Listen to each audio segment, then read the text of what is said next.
Welcome to Tenor Tech, where I solve the problems you didn't even know you had.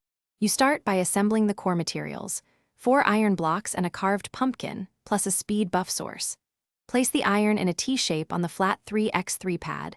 This forms the golem body, so align it precisely.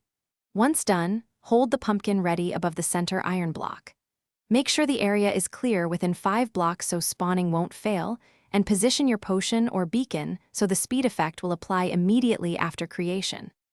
Place the carved pumpkin on the top center block to trigger the iron golem spawn. This is the moment the entity is created, so be ready. Immediately step into your speed potion effect or into beacon range.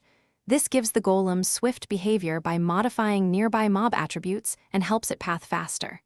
If water or uneven terrain slows it, equip Depth Strider or add slabs and path blocks to maintain speed. As you work, double-check collisions so the golem won't fail to form.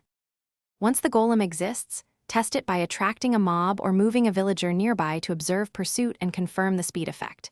If it doesn't spawn, break and replace the pumpkin, verify the T-shape is exact, and remove any partial blocks above the center. Spawning needs clear space.